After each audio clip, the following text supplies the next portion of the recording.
Okay, here's a beautiful spot. Believe it or not, it's amazing. There's a little creek running through here.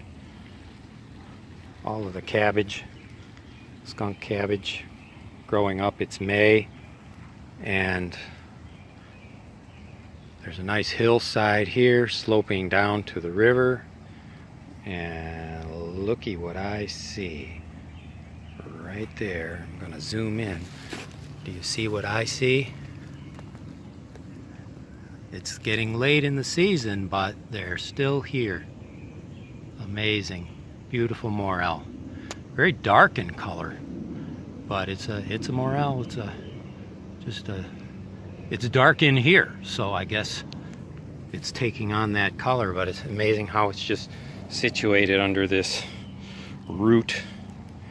Just amazing. Finding them all over the place in here. Astounding. Anyway, one more. Yep. One more beauty. Well, we're gonna just reach in there and pinch it off. Oops, broke it. Anyway, didn't mean to do that. What I'm gonna do is probably pinch off that root and leave it there. Very delicate soil here. You got to watch how you walk too. I'm just gonna put that back in so we got something next year. And take my prize. Look at that baby. It's getting late, so I think they're just starting to get a little rotten. But that's still an eater, so we're gonna take that home and cook it up.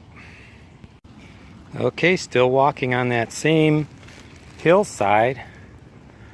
I didn't spot any more. Normally you find these morels in one area grouped together, but probably 50 feet away I do see another one. Can you see it? Maybe we can zoom in. Right in the middle of the frame. I'll walk toward it.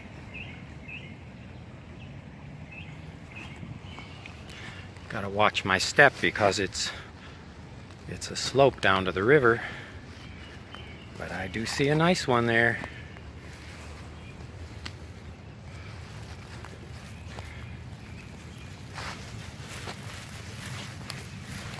There it is. Another beauty.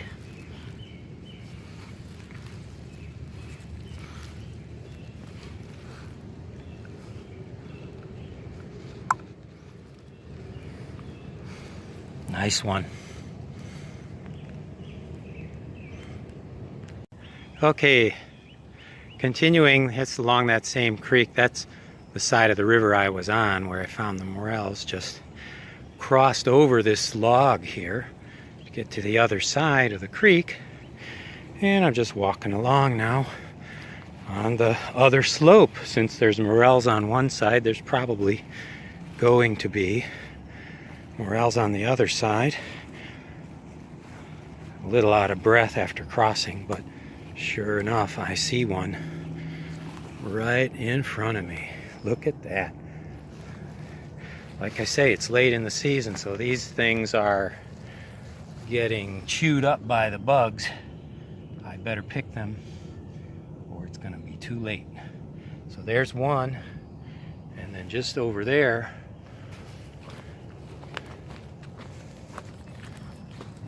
is another, and I'm gonna look around. Maybe there's more here. So that's all for now.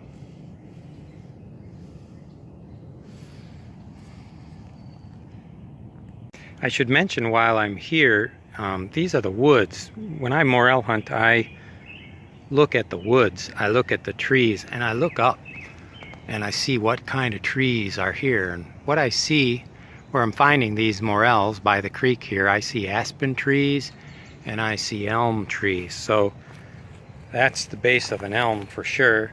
This elm is still alive. In fact, all these elms are alive. There's a couple of dead ones still standing in here though. And I think the root system of those dead trees along with all of the dead material on the ground and the live elms, is all feeding these morels in here. It's not a honey hole, but they're few and far between, but they're in here.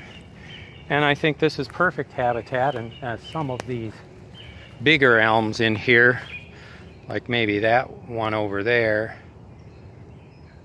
die from the Dutch elm disease, this could be an excellent site for future reference. Anyway, that's some of my strategy. Well, that's it for this spot. Found about 7 back here in these woods along this stream bank. What was odd was there weren't any particular targets, like they weren't growing around the roots of an old dead elm tree, which I was used to. They were just here and there, just along this stream side. But lots of dead, dying vegetation. Plenty here to feed the morels, so I guess that's why they're back here, at least in small numbers. So we'll head back to the car and take a look at what we have. Okay, here I am, back in the car. And as I was walking, these morels are very, very fragile. So let me reverse the camera here. And there they are in the bag. Yeah, they're really fragile. They broke apart. But that's what I found back in the woods. So what is that? 1, 2, 3, 4, 5, 6, 7. 7 or 8 in there. That's all for today. It's getting late in the season. This is probably my last successful morel walk, I would guess. But that's it. Good season. There were tons of morels this year. I found buckets various places around town. All right, we're back home. And I'm soaking the ones that I just found, plus a few more from the bucket. And I'm going to eat these now in about an hour. I'm going to let them soak in salt water for about an hour and then fry them up in butter, and that's about all there is to it till they're golden brown, and they're going to be delicious. And over here is a few more that I found over the past 2-3 days. That's all I have left for the season. I've been eating them. But yeah, probably found this season, 3 times, 4 times this many. Yeah, so I filled this little container here, salad bowl, about four times this season. But got some real nice big ones in here. That's a beauty. Look at how fat that one is. Yep, all found in undisclosed location, right? Beautiful morels. Well, until next season, I'm going to go out later today. I still may find more today. I'll keep you posted.